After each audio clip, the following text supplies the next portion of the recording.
Assalamualaikum warahmatullahi wabarakatuh. Kami dari kelompok 8 akan menjelaskan perbandingan sistem pendidikan di Indonesia, Singapura, Kanada, dan Finlandia. Adapun anggota kelompok kami, yaitu saya sendiri, Anissa Banyula Firdaus, kemudian Dwi Yoga Nugroho, dan juga Muhammad Arif Budiman. Latar belakang yang akan kami ambil untuk membahas kualitas pendidikan di Indonesia dan perbandingannya dengan beberapa negara tersebut adalah saat ini Indonesia masih menghadapi tantangan terkait dengan hasil PISA tahun 2022 yang menempatkan Indonesia pada peringkat 63 dari 81 negara. Sementara itu, negara seperti Kanada, Finlandia, dan Singapura berhasil mencapai hasil pendidikan yang unggul dengan sistem yang berfokus pada kesetaraan, inovasi, dan kualitas pengajaran. Pada hal ini, Kanada menonjol dengan sistem desentralisasi dan fokus pada inklusi, kemudian Finlandia dikenal karena fleksibilitas dan kepercayaan pada guru, sedangkan Singapura konsisten meraih prestasi tinggi melalui kurikulum terstruktur dan berbasis kompetensi abad 21. Perbandingan ini diharapkan dapat memberikan wawasan bagi Indonesia untuk meningkatkan sistem pendidikan dan hasil belajar siswa. Adapun grafik tren skor PISA di Indonesia, yang mana Indonesia saat ini masih berada di peringkat 63, dan PISA dalam hal ini mengukur literasi membaca, matematika, dan sains pada siswa usia 15 tahun. Kemudian untuk grafik perbandingan skor PISA di Indonesia, Singapura, dan Finlandia dapat dilihat pada grafik berikut, yaitu kami mengambil beberapa sampel negara di Asia, benua Eropa, dan juga benua Amerika. Untuk tujuan pembahasan, kami ingin mengkaji perbandingan sistem pendidikan di Indonesia dengan Singapura, Indonesia dengan Kanada, dan juga Indonesia dengan Finlandia. Adapun materi yang akan kami sampaikan antara lain yang pertama, gambaran umum, kemudian karakteristik, struktur pendidikan, kurikulum pendidikan, dan juga perbandingannya dengan Indonesia. Untuk gambaran umum, pendidikan di Singapura dikenal dengan efektivitas dan fokus pada kompetensi dasar siswa dalam literasi, matematika, dan sains, yang mana standar pendidikan yang tinggi membuat siswa di Singapura konsisten berprestasi di penilaian internasional PISA dan sistemnya menekankan pada pemahaman mendalam dan penerapan praktik langsung dengan dukungan kuat dari guru untuk siswa dalam menghadapi kesulitan belajar. Kemudian, adapun karakteristik sistem pendidikan di Singapura, antara lain yaitu kurikulum terfokus pada program seperti Teach Less, Learn More, yang bertujuan untuk mengurangi beban kurikulum dan mendorong pemikiran kritis di kalangan siswa. Ini menunjukkan fokus pada kualitas pembelajaran daripada kuantitas materi yang diajarkan. Kemudian ada model sekolah yang unggul, di mana sistem pendidikan di Singapura juga dikenal dengan model School Excellent Model yang berfokus pada peningkatan kualitas sekolah melalui pengembangan profesional guru dan peningkatan fasilitas pendidikan. Ini menciptakan lingkungan belajar yang mendukung dan memfasilitasi pertumbuhan siswa. Kemudian ada desentralisasi dan otonomi sekolah, di mana meskipun ada kerangka nasional yang kuat, sekolah-sekolah di Singapura diberikan otonomi untuk mengelola kurikulum dan metode pengajaran mereka sendiri, yang memungkinkan mereka untuk beradaptasi dengan kebutuhan lokal dan meningkatkan relevansi pendidikan. Kemudian, ada penekanan pada kualitas guru, di mana pendidikan di Singapura sangat menekankan pada pengembangan profesional guru dengan program pelatihan dan sertifikasi guru yang dirancang untuk memastikan bahwa pengajar memiliki keterampilan dan pengetahuan yang diperlukan untuk mendukung pembelajaran siswa secara efektif. Kemudian ada integrasi dengan teknologi, di mana Singapura mengintegrasikan teknologi dalam proses pembelajaran yang memungkinkan siswa untuk belajar secara interaktif dan mengakses sumber daya pendidikan dari berbagai platform. Ini menciptakan pengalaman belajar yang lebih dinamis dan relevan dengan perkembangan zaman. Kemudian untuk struktur pendidikan di Singapura, untuk pendidikan dasar itu berlangsung selama 6 tahun, dan setelah menyelesaikan pendidikan dasar ini, siswa mengikuti ujian yang dikenal dengan Primary School Leaving Examination, yang menentukan jenjang pendidikan selanjutnya. Kemudian ada sekolah menengah, jadi setelah lulus dari sekolah dasar, siswa dapat melanjutkan sekolah menengah selama 4 hingga 5 tahun. Jadi sekitar 75% siswa menempuh pendidikan selama 4 tahun yang ditujukan untuk siswa dengan kemampuan baik dan sedang, dan sekitar 25% lainnya menempuh pendidikan selama 5 tahun yang ditujukan untuk siswa dengan kemampuan lebih rendah. Setelah lanjut dari sekolah menengah, akan dilanjutkan dengan pendidikan tinggi. Itu ada 4 kategori. Yang pertama junior college, di mana siswa yang lulus dari sekolah menengah dapat melanjutkan ke junior college selama 2 tahun sebagai persiapan untuk pendidikan tinggi di universitas atau politeknik. Dan yang kedua ada Institut Pendidikan Teknik atau ITE, yang menyediakan pendidikan teknik selama 2 tahun. Setelah itu siswa dapat melanjutkan ke politeknik atau langsung bekerja. Yang ketiga ada politeknik yang menawarkan pendidikan kejuruan selama 3 tahun dan mempersiapkan siswa untuk memasuki dunia kerja. Lalu yang terakhir ada universitas, di mana pendidikan di universitas ini berlangsung selama 4-5 tahun tergantung dengan program yang diambil. Untuk kurikulum pendidikan di Singapura, itu dapat dibagi dalam beberapa poin. Yang pertama adalah pendekatan individual.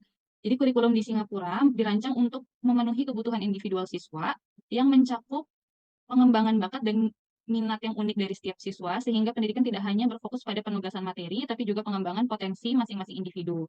Kemudian ada kebijakan bilingual, di mana salah satu keunggulan sistem pendidikan di Singapura adalah bahasa pengantar utama, sementara bahasa kedua yang dipelajari biasanya adalah bahasa ibu, seperti Mandarin, Melayu, atau Tamil, yang bertujuan untuk meningkatkan kemampuan komunikasi dan pemahaman budaya. Jadi selain bahasa Inggris, siswa juga belajar bahasa kedua. Kemudian ada fokus pada etika dan disiplin. Jadi tujuannya adalah untuk membentuk masyarakat yang berbudaya tinggi dalam hal etika, disiplin, dan perilaku sosial.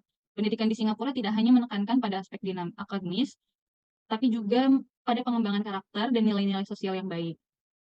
Kemudian untuk pengembangan kreativitas, kurikulum juga berfokus untuk pengembangan kreativitas siswa, terutama di bidang teknologi informasi. Hal ini mencerminkan kebutuhan untuk mempersiapkan siswa menghadapi tantangan di era digital dan globalisasi. Dan satu lagi ada struktur yang terencana, di mana sistem pendidikan di Singapura memiliki struktur yang jelas dan terencana, dengan jenjang pendidikan yang terdefinisi dengan baik, mulai dari pendidikan usia dini hingga pendidikan tinggi, yang dapat membantu memastikan bahwa setiap tahap pendidikan saling terhubung dan mendukung perkembangan siswa secara berkelanjutan. Nah, kemudian untuk perbandingan dengan Indonesia, jadi untuk perkembangan kebijakan, Indonesia telah membuat kemajuan dalam pendidikan selama 40 tahun terakhir, termasuk pembangunan sekolah dasar di setiap desa dan pengenalan pendidikan wajib selama 6 tahun tahun 1984, yang kemudian diperpanjang menjadi 9 tahun pada tahun 1994. Kemudian kebijakan ini bertujuan untuk meningkatkan akses pendidikan bagi seluruh anak. Dan untuk kurikulum, saat ini kurikulum di Indonesia adalah kurikulum merdeka yang bertujuan untuk mengurangi beban materi dan mengutamakan pembelajaran interaktif. Jadi transfer ilmu tidak hanya dari pengajar kepada siswa, tapi juga bisa dari siswa ke siswa lainnya. Dan untuk di Singapura itu kurikulumnya terstruktur dan fokus pada keterampilan abad 21 atau STEM yang mendukung kreativitas dan pemikiran kritis. Kemudian untuk metode pengajaran, Indonesia dominan dengan ceramah dan hafalan. Jadi sebagian besar untuk pendidikan di Indonesia itu masih berjalan satu arah, di mana meskipun sudah ada penerapan metode pembelajaran lebih interaktif, masih banyak guru yang menggunakan pendidikan yang kurang melibatkan siswa dalam proses belajar. Dan di Singapura, metode pengajaran lebih inovatif dan interaktif, di mana guru berperan sebagai fasilitator yang mendorong siswa untuk aktif berpartisipasi dalam diskusi dan eksplorasi.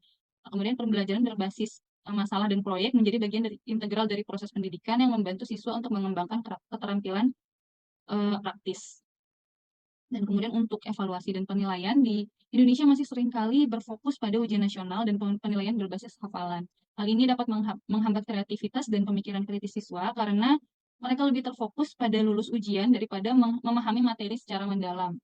Jadi sangat sering ditemui di mana di Indonesia itu lebih ditekankan untuk menghafalkan rumus dibandingkan untuk memahami penggunaan rumus dan bagaimana kita bisa mengaplikasikannya untuk permasalahan lain. Sementara di Singapura itu menggunakan sistem penilaian yang lebih holistik, yang mencakup penilaian formatif dan sumatif, di mana siswa tidak hanya dinilai berdasarkan ujian, tapi juga melalui proyek, presentasi, dan partisipasi di kelas. Ini dapat membantu menciptakan lingkungan yang lebih mendukung dan mendorong siswa untuk berpikir kritis.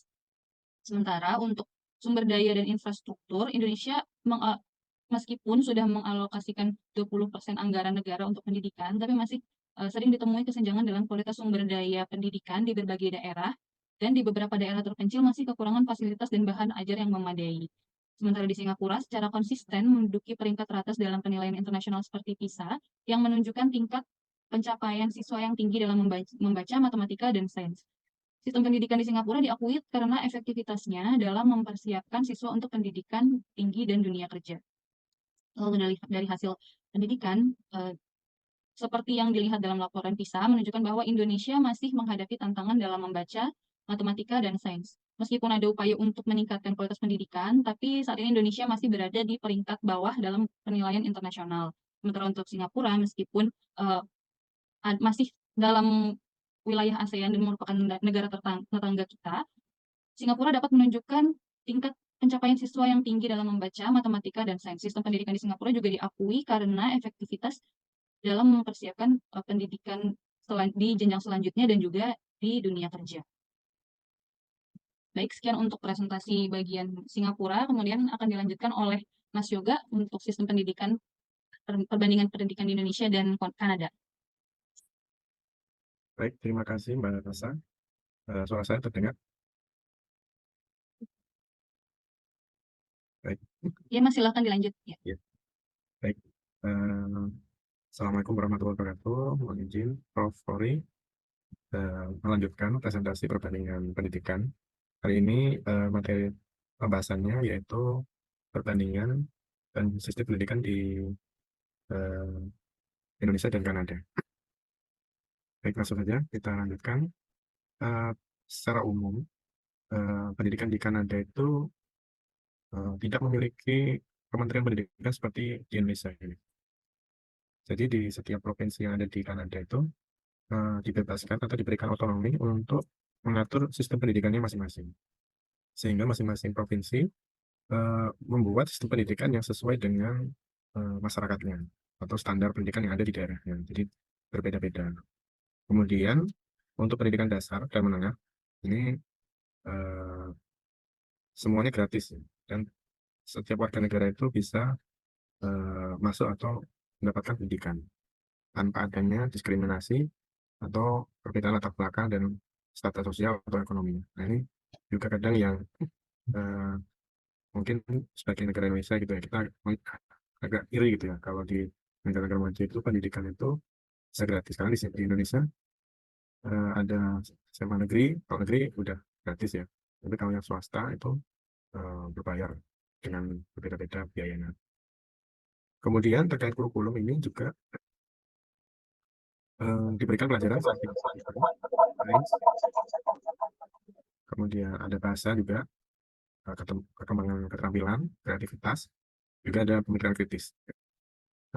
Tujuannya untuk menciptakan ya sumber daya manusia yang berkualitas. Nah, di Kanada ini mungkin sama dengan Singapura tadi, menerapkan pendidikan dengan bilingual gitu. Nah, adapun bahasa yang wajib dalam penyampaian materi pendidikan yaitu bahasa Inggris dan juga Perancis.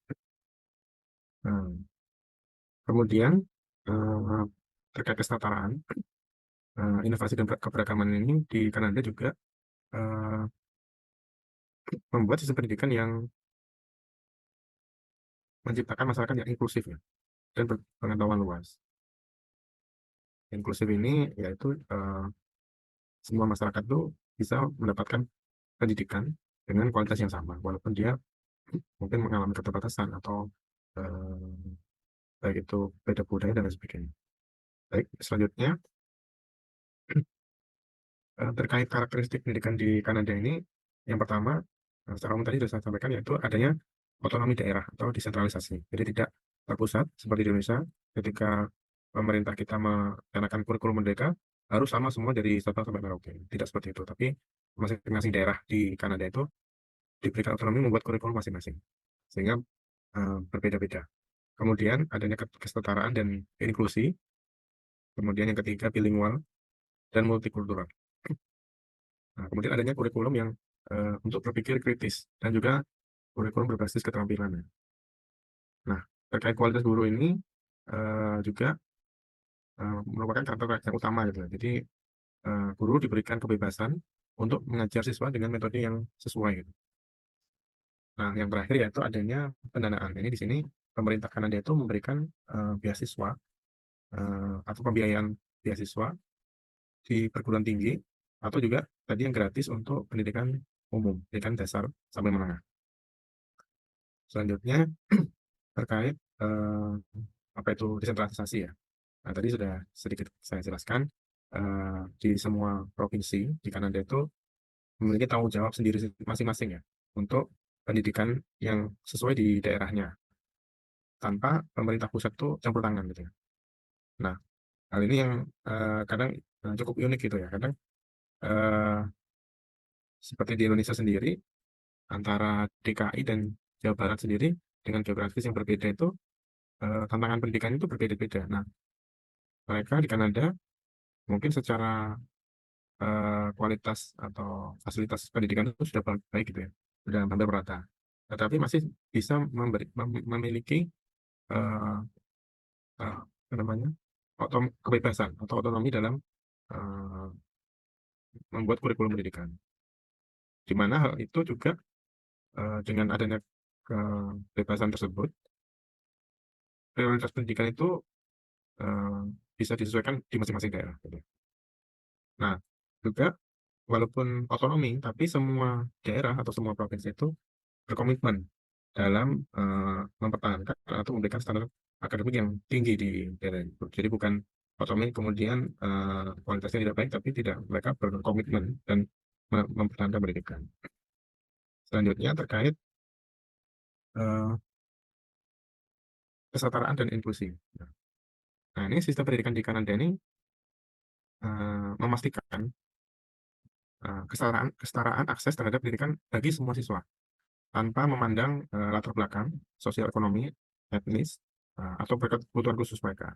Nah, ini kemarin kan yang di, di Indonesia ini jadi topik hangat gitu ya, ketika ada anak yang berkebutuhan khusus eh, bersekolah di anak yang sekolah umum yang secara mayoritas anak-anaknya tidak berkebutuhan khusus. Nah, ini akan eh, hal tersebut terjadi karena fasilitas pendidikannya belum memadai gitu ya. Mungkin paling gampang misalkan anak yang harus memakai kursi roda gitu. Nah, di sekolah-sekolah itu kan belum ada jalur khusus anak yang memiliki kursi roda, sehingga eh, itu saja agak membuat eh, PR tersendiri gitu. Kemudian pemerintah Kanada juga menyediakan dana untuk memastikan bahwa semua siswa itu memiliki akses yang sama terhadap pendidikan yang berkualitas. Nah, ini bedanya dengan di Indonesia ini kan, yang punya dana banyak ya bisa sekolah di sekolah-sekolah yang baik. Kalau yang dananya pas-pasan atau minim ya mungkin sekolah negeri yang secara kualitas mungkin masih jauh dibandingkan sekolah-sekolah swasta. Nah, ini juga program-program dukungan khusus bagi siswa berkebutuhan khusus, kemudian juga imigran baru, mungkin baru ini biasanya kan mereka belum punya tempat tinggal, itu pemerintah mendukung. Ya. Nah, ini hal ini mencerminkan Kanada sebagai negara yang berkomitmen terhadap pendidikan inklusi dan multikultural. Selanjutnya, bilingual dan bilingual dan multikultural. Nah, dengan negara bilingual ini menjadikan Kanada itu negara yang berkeragaman gitu ya. Jadi tidak hanya satu bahasa resmi dalam perantaraan pendidikan, baik bahasa Inggris dan Prancis, atau salah satu saja, misalkan Inggris saja, tidak, tapi dua bahasa. Nah, ini kan dengan adanya dua bahasa ini, eh, yang pertama, anak-anak itu terbiasa dengan mempelajari budaya-budaya baru. Jadi bahasa itu tidak hanya eh, cara berkomunikasi, tapi juga mempelajari budaya-budaya dari negara-negara yang berbeda gitu ya. Mungkin sebagai contoh gambarannya, kalau di bahasa bahasa daerah di kita ya, ada dua bahasa daerah saja, satu kata itu berbeda makna kalau diartikan gitu. Nah, itu dengan mereka mempelajari dua bahasa itu, mereka juga mempelajari budaya-budaya yang baru. Nah, itu yang membuat anak-anak di sana juga eh, apa lebih lebih memahami terhadap budaya dan bahasa-bahasa bahasa asing. Juga terkait penanaman nilai-nilai toleransi ya terhadap budaya lain, ini juga di apa namanya diajarkan sehingga tidak bisa memberikan menerima imigran-imigran yang baru. Selanjutnya, eh, nah ini juga terkait pemikiran eh, kritis ya di dalam kurikulum, juga berbasis keterampilan. Nah, di Kanada ini menggabungkan keterampilan kerja dan seperti multitasking ya, kemudian juga leadership atau kepemimpinan dan pengambilan keputusan ini sangat baik sekali ya. Nah, kemudian juga terkait keterampilan dalam eh, metode pengajaran aktif ya dan pendampingan. Nah, di Kanada sendiri tidak hanya fokus pada pembelajaran ya, tapi juga pengembangan keterampilan. Ini tujuannya untuk bisa diaplikasikan dalam kehidupan siswa di kehidupan sehari-hari. Ini sangat baik, ini tidak hanya materi saja, tapi juga praktek langsung untuk kehidupan sehari-hari. Kemudian juga adanya pembelajaran berbasis proyek ya, untuk menumbuhkan kreativitas, inovasi yang penting bagi sistem pendidikan. Gitu ya. Selanjutnya terkait kualitas guru dan juga kebebasan guru untuk memberikan materi pengajaran. Nah, di sana di Kanada ini guru itu dihargai nah, dengan dipersiapkan melalui berbagai macam pelatihan dan pendidikan yang ketat gitu ya, strukturnya ketat. Nah, mungkin kadang berbeda dengan di Indonesia. Kadang eh, di Indonesia ini masih banyak guru honorer ya. Guru honorer ini kan mungkin mereka eh, awalnya diperbantukan gitu dalam mengajar karena guru sendiri masih terbatas. Kemudian profesi guru masih belum diberikan penghargaan yang baik di Indonesia. Tapi di Kanada guru ini sangat dihargai. Kemudian juga profesi guru itu dijunjung tinggi gitu ya. Nah, guru ini memiliki otonomi juga dalam pengajaran untuk memenuhi kebutuhan siswanya. Juga dalam hal pengajaran itu pengalaman pembelajaran itu disesuaikan, yang fokusnya kepada peserta didik. Gitu. Jadi tidak hanya sesuai kurikulum, tapi menyesuaikan dengan pengalaman siswa.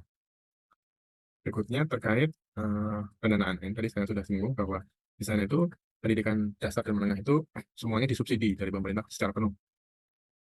Baik itu warga negara, eh, asing ya, atau imigran, juga termasuk penduduk tetap ya. Nah ini kan kemarin mungkin kita udah melihat ya, ada banyak sih artis-artis kita yang hijrah ke sana karena mungkin melihat sistem pendidikan sana baik gitu ya. Anak-anaknya bisa sekolah gratis. Kemudian juga ada di pendidikan tinggi di Kanada ini memberikan bantuan keuangan semacam pinjaman pendidikan gitu ya. Atau juga beasiswa mungkin bagi yang membutuhkan gitu ya. Mungkin orang-orang yang beraja mungkin ya, oh, saya lagi nggak ada duit. Nah, mereka bisa negara itu bisa memberikan pinjaman untuk pendidikan. Nah, ini kan cukup baik ya. Jadi bukan hanya pinjam, kalau di Indonesia kan pinjaman-pinjaman tuh lebih banyak ke sifatnya konsumtif ya, seperti pembelian kendaraan, pembelian rumah, dan lain-lain ya.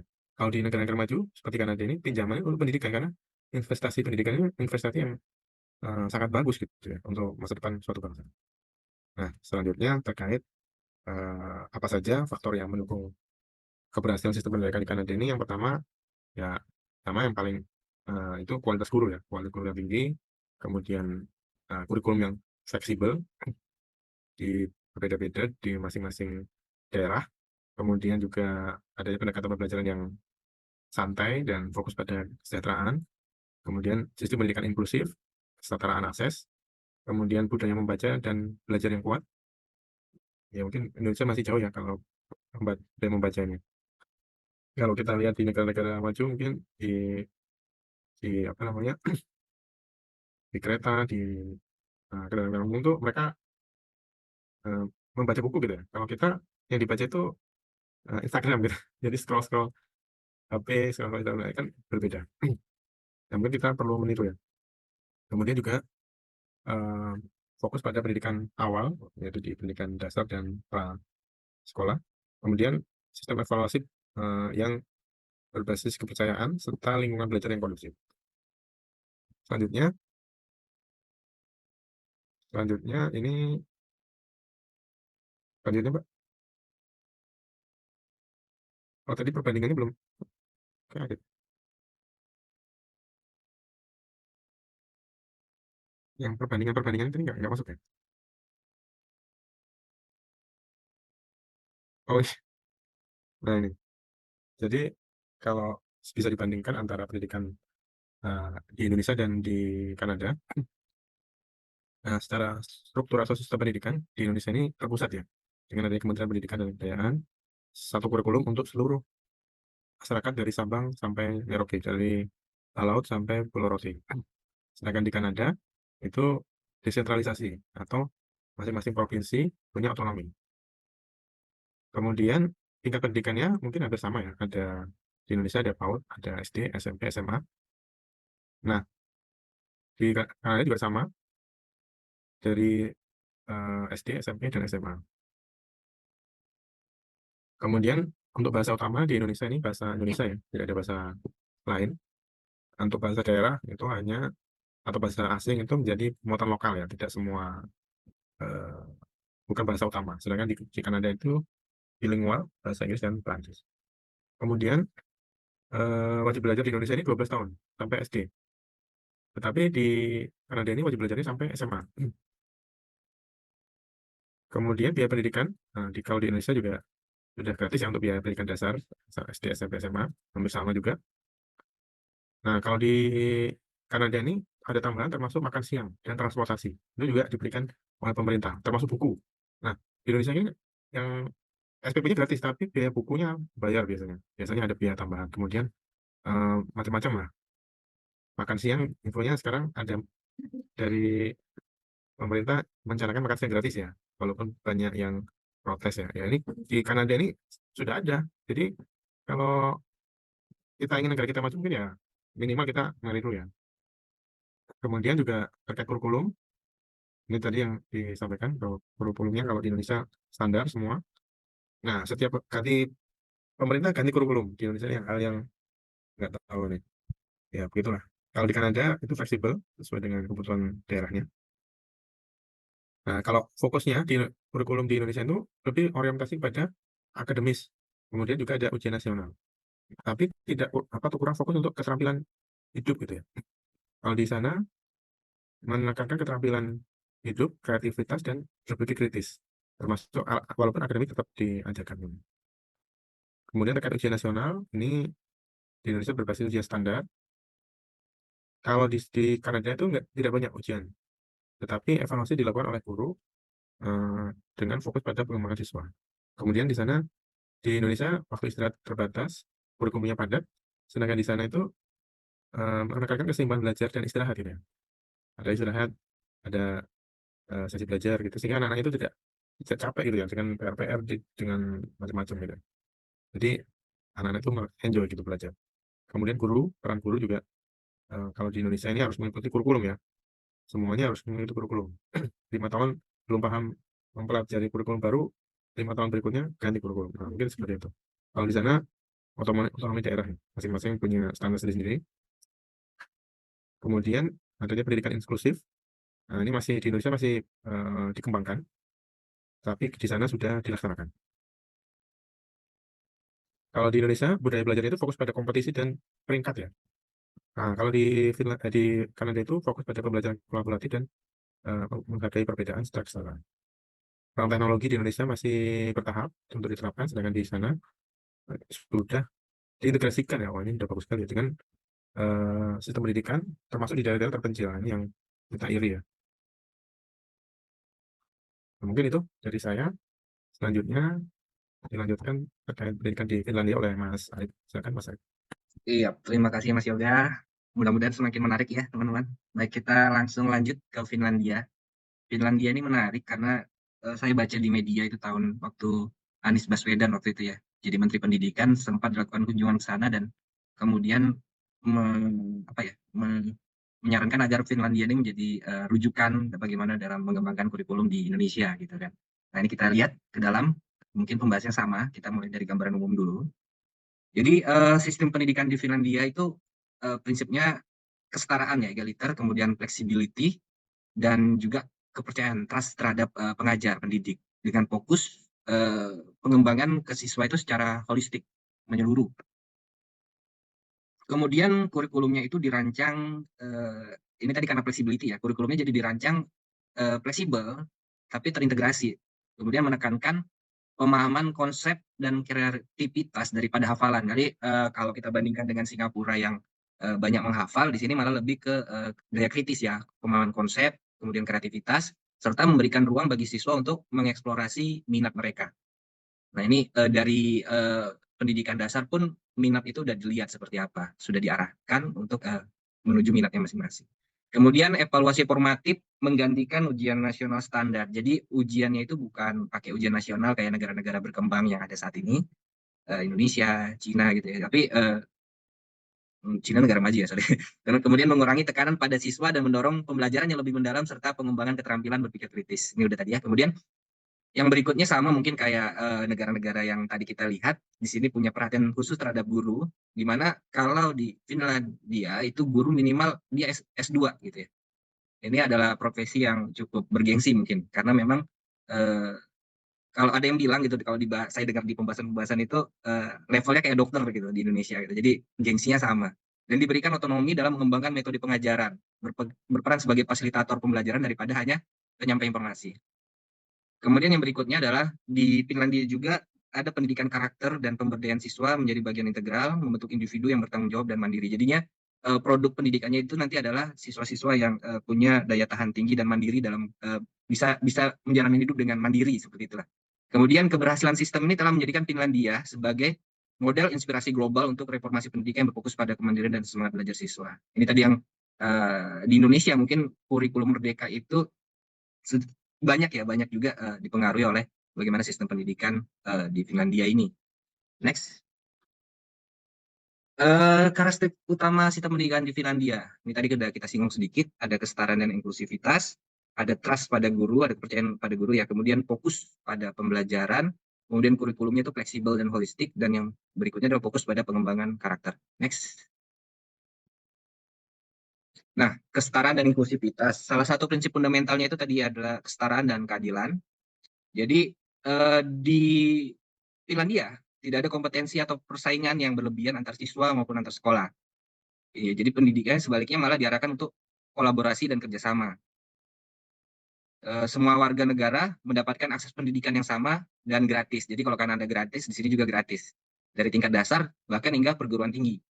Tidak ada sekolah elit atau swasta, semua sekolah menerima pendanaan yang setara dari pemerintah. Kalau tadi kan di Indonesia ada Mas Yoga singgung ada negeri yang gratis tapi swasta bayar. Nah, di sini sama gitu. Hal ini menciptakan lingkungan belajar yang inklusif di mana semua siswa memiliki kesempatan yang sama untuk berkembang. Jadi kesetaraan dan keadilan itu di Finlandia benar-benar diberlakukan. Next. Kemudian yang berikutnya adalah kepercayaan pada guru. Nah, di Finlandia ini tadi sudah kita sampaikan bahwa minimal guru itu S2, punya gelar master. Dan seleksinya juga ketat untuk menjadi guru. Jadi gengsinya tinggi nih jadi guru di Finlandia. Mungkin ada yang minat ya. Proses seleksi dan pendidikan calon guru sangat ketat, yaitu meliputi ada ujian kompetensi, wawancara, kemudian ada juga simulasi untuk problem solving-nya, pemecahan masalahnya. Guru kemudian diberikan otonomi dan kepercayaan penuh dalam mengelola pembelajaran di kelas. Nah, ini jadi memang kelas-kelas di Finlandia itu punya apa ya? Guru itu punya otonomi yang besar untuk bagaimana seharusnya kelas ini belajar gitu ya, disesuaikan dengan tadi ya, bagaimana kebutuhan pengembangan karakter siswanya yang ada di situ gitu, untuk mencapai pembelajaran yang holistik tadi. Mereka diberikan kebebasan mengembangkan kurikulum dan metode pengajaran sendiri tanpa pengawasan yang berlebihan dari pemerintah. Jadi kalau berkebalikan dengan Indonesia yang kurikulumnya terpusat, tapi di sini kurikulumnya benar-benar mandiri banget. Kepercayaan ini memungkinkan guru untuk berinovasi dan menyesuaikan pengajaran dengan kebutuhan siswa mereka. Oke, next. Yang berikutnya adalah fokus pada pembelajaran.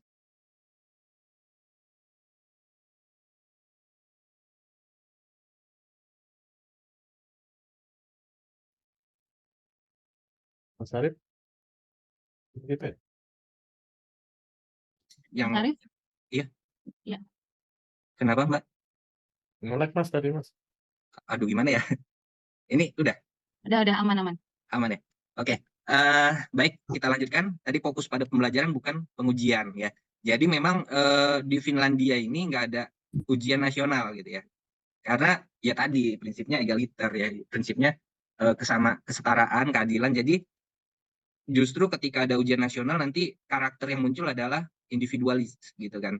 Dan orang berlomba-lomba mengejar prestasi, akhirnya efek sampingnya adalah kolaborasi dan kerjasama tadi tidak muncul, kesetaraan tadi tidak muncul. Dan itu di Finlandia, makanya kemudian tidak ada ujian yang sifatnya ujian nasional seperti banyak negara yang masih melakukan. Nah, kemudian Sistem evaluasi di Finlandia lebih menekankan penilaian formatif dan pengembangan diri siswa. Jadi tadi ya masih terkait. Kemudian penilaiannya itu memang benar-benar dilakukan secara individual dan berkesinambungan sepanjang proses pembelajaran. Oke, next.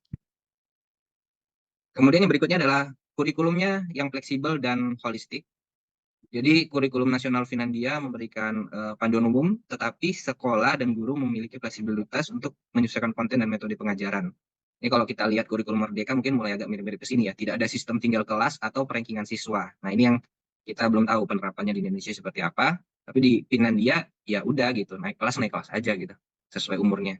Nah kemudian pendekatan ini memungkinkan pembelajaran yang lebih personal dan relevan bagi siswa. Selain itu, kurikulum menekankan pengembangan holistik, termasuk keterampilan sosial, kreativitas, dan pemecahan masalah. Kita daya pikir kritis ya.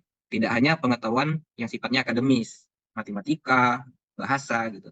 Nah itu jadi lebih banyak ke kemampuan sosialnya. Pendekatan pembelajaran lebih menekankan pada pemecahan masalah dan pengembangan keterampilan daripada menghafal materi. Oke, next. Yang berikutnya, di Finlandia pengembangan karakter jadi fokus utama gitu. Tidak hanya ini sama tadi ya, tidak hanya menekankan di aspek akademis, tapi juga sangat memperhatikan pengembangan karakter, soft skill-nya, dan keterampilan hidup siswa. Ya tadi sesuai minat dari awal, siswa udah dicari minatnya, kemudian sudah dilengkapi dengan soft skill, keterampilan untuk hidup dengan bagaimana nanti dia sesuai dengan minatnya masing-masing. Jadi memang dirancang untuk membangun kemandirian, kreativitas, dan semangat belajar siswa. Next. Nah, hal ini itu memang didukung. Kalau ada ini penelitiannya lebih lanjut, itu hal ini didukung oleh paling tidak 3 hal mengapa sistem pendidikan Finlandia ini berhasil menurutnya ya gitu ya. Nah ini investasi dalam pendidikan gitu kan. Jadi Finlandia menginvestasikan sumber daya yang signifikan dalam pendidikan meskipun pengeluaran para siswa tidak jauh berbeda dari rata-rata negara OECD. 198 MBW jengkas nggak tahu ya? Bocor. Mbak Ana bocor. Oke, deh. Finlandia menginvestasikan sumber daya yang signifikan dalam pendidikan meskipun pengeluarannya itu sebenarnya rata-rata OECD. Alokasi sumber daya dilakukan secara efisien dan merata sampai semua siswa itu mendapatkan tadi sama ya, ada makanan sekolah yang gratis, kemudian buku-buku gratis, transportasi juga ada gitu disediakan jika diperlukan. Kemudian yang berikutnya selain investasi yang besar, kemudian budaya yang menghargai pendidikan. Jadi masyarakat Finlandia itu sangat menghargai terhadap pendidikan. Membaca dan pembelajaran seumur hidup sangat dihargai, perpustakaan umum tersebar luas dan sering dikunjungi. Budaya ini menciptakan lingkungan yang mendukung untuk belajar, baik di dalam maupun di luar sekolah. Kemudian yang berikutnya adalah kebijakan sosial yang mendukung. Yang kebijakan sosial ini seperti layanan kesehatan yang universal, dukungan untuk keluarga, dan jaring pengaman sosial yang kuat membantu mengurangi ketimpangan dan memastikan semua anak memiliki dasar yang kuat untuk belajar. Next. Oke, struktur pendidikan di Finlandia, ini kalau misalnya kita masukkan dari usia 0 pun ada gitu, pendidikan usia dini, tapi kalau di sini mungkin istilahnya PAUD ya, ini sebenarnya opsional dan nggak harus, jadi mirip lah gitu, tapi nggak ada sama sekali nggak ada materi pembelajaran di sini. Kemudian ada pendidikan pradasar, itu nanti sebelum sekolah mereka setahun ada disiapkan untuk masuk ke pendidikan dasar, baru nanti di usia 7 tahun itu mereka masuk ke pendidikan dasarnya. Nah nanti setelah tamat dari pendidikan dasar, itu 9 tahun ya berarti. Nah itu nanti baru ke pendidikan menengah atas yang ini sesuai nanti kebutuhannya masing-masing ya. Ada yang 2-4 tahun. Nanti kita lihat lebih jauh, kemudian ada pendidikan tinggi dan terakhir pendidikan orang dewasa. Oke, next. Nah, pendidikan usia dini seperti tadi yang kami sampaikan bersifat pilihan atau tidak wajib. Diselenggarakan di TK, penitipan anak swasta gitu ya. Jadi memang dia lebih mengembangkan keterampilan hidup. Ya mungkin adalah dasar-dasar akademis tapi nggak banyak gitu, nggak jadi fokus. Kemudian yang berikutnya di pradasar inilah yang kemudian di sini wajib bagi semua anak. Kalau di Finlandia itu jadi TK wajib ya mungkin ya kalau di sini. Nah, bagian dari sistem pendidikan prasekolah untuk mempersiapkan anak memasuki pendidikan formalnya. Next. Nah, baru di usia 7 tahun mereka memiliki wajib belajar 9 tahun. Tapi di dalamnya tidak ada sistem tinggal kelas. Ini tadi udah kita bahas. Nah, nanti 6 tahun pertama diajar guru kelas dan 3 tahun terakhir nanti ada guru mata pelajaran. Pembelajarannya holistik dan berbasis pengalaman.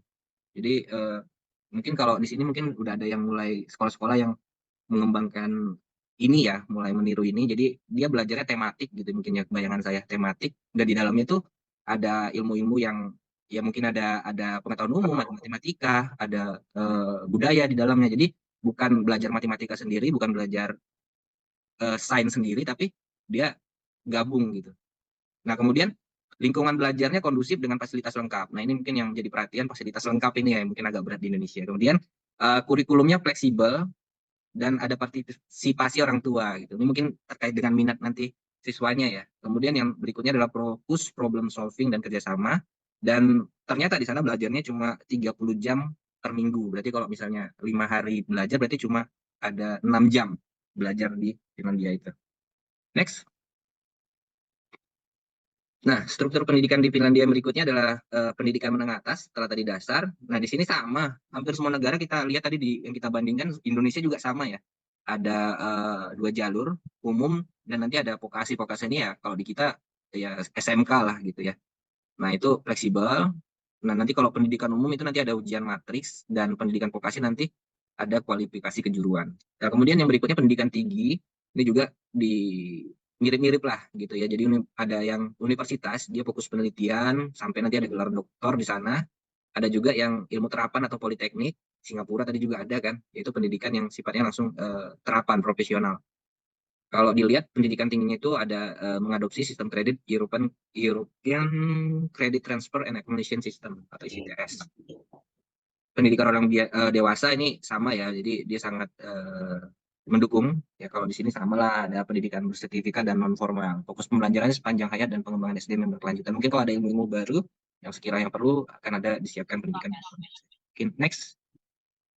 Nah, kurikulum pendidikan di Finlandia ini tadi ada 3, dasar, menengah atas, dan tinggi. Next.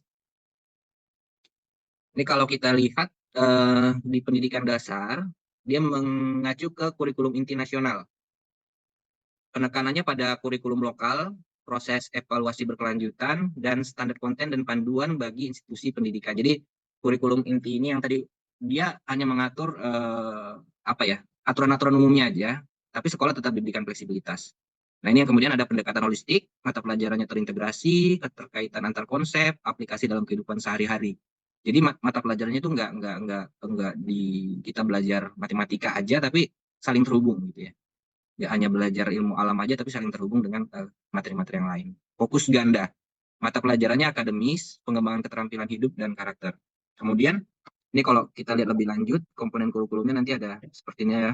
Mungkin ada tujuan dan konten mata pelajaran, prinsip penilaian siswa, pendidikan kebutuhan khusus, kesejahteraan siswa, bimbingan pendidikan, lingkungan belajar, pendekatan kerja, dan konsep pembelajaran. Itu nanti kalau mau lihat lebih lanjut mungkin bisa dicari-cari untuk informasi seperti apa kurikulumnya. Kemudian keragaman mata pelajarannya lebih kurang sama, ada bahasa, ada ilmu alam dan sosial, ada seni dan keterampilan, dan ada mata pelajaran pilihan juga. Ini kalau di kita muatan lokal ya istilahnya. Kemudian untuk fleksibilitas dan partisipasi, di sini yang kemudian tadi ada disesuaikan dengan otoritas setempat, ada keterlibatan orang tua dalam penyusunan kurikulum. Next. Di pendidikan menengah itu dia mengacu ke kurikulum inti nasional juga, sama kayak dasar ya. Namun tadi ada fokus lebih spesifik sesuai jalur yang dipilih, umum atau vokasi kejuruan. Nah, keunggulan sistemnya adalah fleksibilitas dalam milih jalur, kemudian persiapannya komprehensif, akademis dan praktis, dan relevansi dengan kebutuhan industri. Jadi nanti ini penting ya, kebutuhan industri. Ini kenapa nanti kemudian ada negara-negara yang kita lihat ini pertimbangannya memang kebutuhan industri lagi, tidak jauh dari situ. Kemudian pendidikan umum fokus pada mata pelajaran akademis mendalam. Kemudian tujuan persiapannya untuk masuk ke perguruan tinggi, kurikulumnya dasar pengetahuan kuat berbagai bidang. Karena memang dia naik ke jenjang berikutnya yaitu universitas. Sedangkan untuk yang vokasi, dia langsung penekanan pada keterampilan praktis. Baik itu pengalaman kerja, mulai magang, siap langsung ke dunia kerja. Jadi mirip-mirip sama SMK lah ya. Next. Pendidikan tingginya, ini ada 2 tadi ya, universitas dan politeknik. Universitasnya fokus ke riset, emang benar-benar untuk riset ya kalau di sana. Programnya sarjana pasca sarjana, dan yang untuk industri atau praktis itu jalurnya politeknik. Nah, otonomi akademik di sini ada tadi udah dijelasin ya, kebebasan kurikulum, kemudian adaptasi cepat terhadap perkembangan ilmu. Sistem kreditnya tadi udah dijelaskan, mengacu ke ICTS, kemudian penekanan pada kompetensi lintas bidang.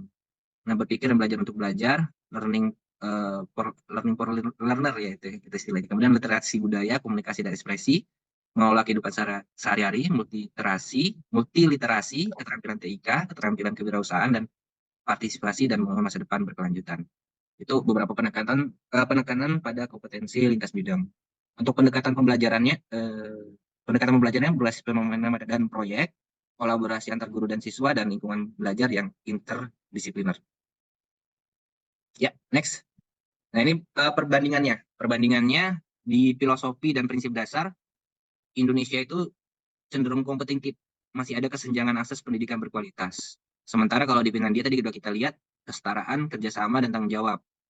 Jadi beda banget ya. Satunya kesetaraan, yang satu masih ada kesenjangan. Kemudian kompetisi ini hampir nggak ada di Finlandia. Beda di Indonesia yang masih ada kompetisi dalam pendidikan. Seluruh pendidikan lebih kurang tadi kita lihat sama, tapi mungkin ada kewajiban di pradasar tadi kalau kita lihat ya. Kemudian untuk kurikulum dan metode pembelajaran, ini Indonesia lagi berupaya untuk menerapkan pembelajaran aktif dan kreatif, tapi masih berpusat pada guru. Dan kalau kita lihat masih ada kurikulum yang nasional gitu ya. Nah, ini beda sama Finlandia seperti yang kita sampaikan tadi, lebih fleksibel, fokusnya udah keterampilan hidup dan karakter, dan problem solving, dan juga kolaborasi atau kerjasama. Untuk evaluasi penilaian, ini mungkin karena penelitiannya masih di tahun yang kami rujuk itu tahun 2000 berapa ya, 19 masalah. Nah, itu masih ada ujian nasional dan sistem peringkat. Nah, tapi kalau di Finlandia itu sudah sejak lama menghapus hal itu. Jadi ujiannya itu bersifat formatif. Kemudian untuk kualifikasi guru tadi udah kita lihat bedanya S1, sementara kalau di Finlandia S2. Sarpras ada program BOS, tapi masih ada kesenjangan fasilitas antar daerah atau mungkin PIP juga ya, Indonesia Pintar.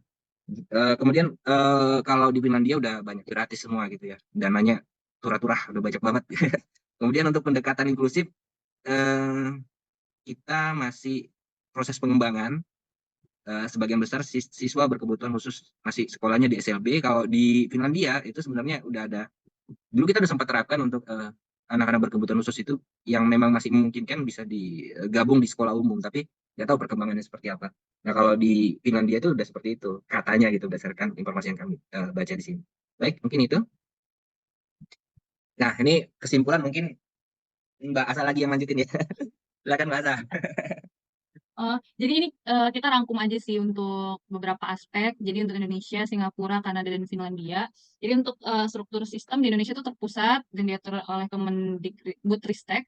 Kalau di Singapura itu terstruktur dengan jalur akademik dan vokasi. Kalau di Kanada itu desentralisasi, setiap provinsi memiliki otonomi. Untuk di Finlandia fleksibel dan fokus pada kesetaraan. Kemudian untuk tingkat pendidikannya di Indonesia ada mulai dari PAUD sampai SMA. Kalau di Singapura itu dari primary school sampai ke university. Dan di Kanada juga kurang lebih sama ya, dari kindergarten sampai ke post secondary. Dan di Finlandia itu pendidikan dasar 9 tahun sampai ke pendidikan tinggi. Kemudian bahasa pengantarnya di Indonesia Sertifikasi Bahasa Indonesia, dan ada beberapa bahasa bilingual di sekolah tertentu, khususnya sekolah swasta. Dan untuk di Singapura bahasa Inggris dan bahasa ibu lainnya seperti Mandarin, Melayu, dan Tamil. Kalau di Kanada itu bahasa Inggris itu Prancis dan bahasa lain yang tersedia. Kemudian kalau di Finlandia itu biasanya bahasa Finlandia, Swedia, dan sudah pasti bahasa Inggris. Dan untuk akses pendidikan di Indonesia itu wajib belajar 12 tahun, kalau di Singapura 10 tahun, di Kanada itu gratis hingga SMA, dan di Finlandia juga gratis hingga pendidikan tinggi.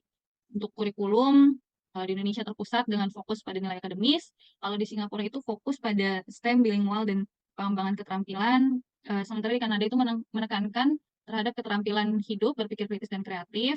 Kalau di Finlandia itu fleksibel dan fokus pada keterampilan holistik yang berbasis proyek. Untuk metode pengajaran, di Indonesia campuran tradisional dan modern dan masih dominan hafalan. Kalau di Singapura itu inovatif berbasis proyek dan kolaborasi. Sementara di Kanada berpusat pada siswa dan mendorong kreativitas dan kolaborasi. Di Finlandia itu fokus pada pemecahan masalah dan kerjasama.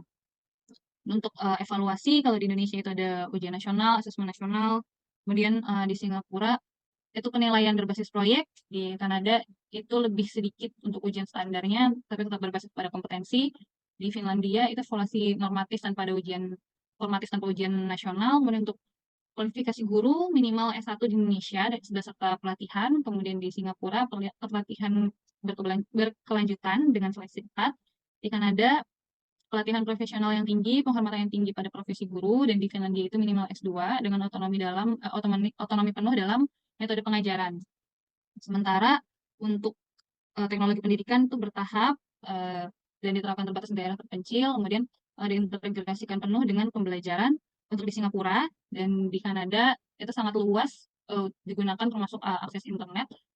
Di Finlandia itu teknologi digunakan untuk mendukung eksplorasi kreatif siswa. Kemudian untuk fokus di Indonesia itu fokus di akademik dan hasil untuk ujian nasional. Kemudian di Singapura itu fokus akademik, inovasi ini agak terpotong ya. Inovasi dan juga hasil untuk di lingkungan pekerjaan. Kemudian di fokusnya di Kanada itu keseimbangan akademik dan praktis dalam kehidupan. Kemudian untuk di Finlandia pembelajaran holistik serta kesejahteraan guru. Untuk presentasinya cukup sekian, presentasi yang cukup panjang dari kelompok kami. Mungkin jika ada yang ingin bertanya, silakan. Oke, kita coba lihat ya pertanyaannya. Pendidikan antar negara ini,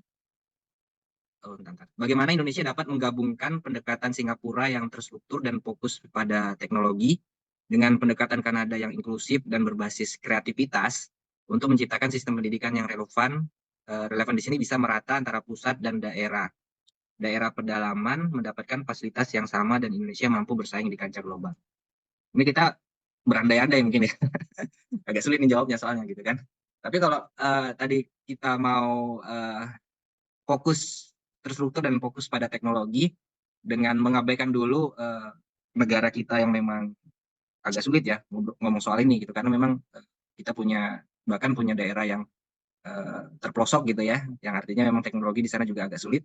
Tapi kalau kita bicara ya, yang pertama mungkin kita harus kembangkan dulu infrastruktur teknologinya. Kita nggak tahu ini datanya, kami belum melakukan kajian, belum melihat seperti apa nanti arah ke depan Indonesia itu untuk infrastruktur teknologi menjangkau daerah-daerah terpencil tadi. Karena ini mungkin yang bisa dilakukan gitu, satu untuk terkait teknologi. Kemudian yang berikutnya adalah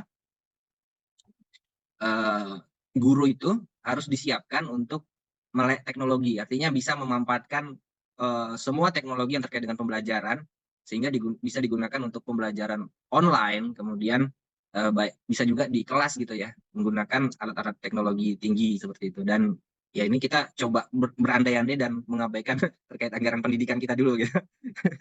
Nah, kemudian kurikulumnya juga bisa diadaptif nih gitu kan, bisa bisa disesuaikan, karena memang kalau memang kita mau menujunya ke terstruktur fokus teknologi, kalau memang nanti industrinya pingin seperti itu ya kan, kembali lagi ke industri titik poinnya ya. Nah, nanti kita akan fokuskan ke situ gitu kan. Kemudian bagaimana dengan pendekatan Kanada yang inklusif dan berbasis kreativitas? Nah, ini gimana ya bilangnya ya? Tadi kita kan sudah lihat ya, ada negara yang dia fokusnya ke industri mau seperti apa, dia kebutuhan teknologi tinggi, kita siapkan siswanya untuk ke arah sana, tapi ada efek samping memang kreativitasnya kemudian dibatasi gitu. Jadi kalau misalnya kita mau dapat dua-duanya mungkin nggak akan maksimal gitu. Kalau menurut kami, nanti mungkin dari Mbak Asa mungkin berbeda ya maksudnya. Tapi kalau misalnya kita mau fokus ke, ya udah kita pokoknya negara dengan teknologi tinggi, ya udah kita fokus ke situ gitu. Semua pendidikan biar ke situ. Minatnya diabaikan dulu, kita fokus ke teknologi gitu kan. Tapi kalau kita mau bicara kreativitas, ini udah beda jalur gitu kan. Nah, kita harus memiliki pendidikan yang bagaimana tadi seperti Finlandia. Kita lihat ya Finlandia, yang Kanada juga ya. Kemudian dia inklusif, diberikan kebebasan sesuai minatnya. Nah, kalau memang dunia industri membutuhkan orang-orang seperti itu ya nggak apa-apa gitu. Ketika kita pastikan siswa itu selesai pendidikan bisa diserap sebagai tenaga kerja di negara kita, ya nggak masalah kan gitu kan. Ini kalau yang kita lihat seperti itu gitu. Jadi kalau menurut kami, kalau mau dipaksakan bisa gitu ya untuk jadi diadopsi dua-duanya, tapi nggak akan maksimal. Kalau mau maksimal ya pilih salah satunya gitu. Fokus ke teknologi yang terstruktur atau mau kreatif.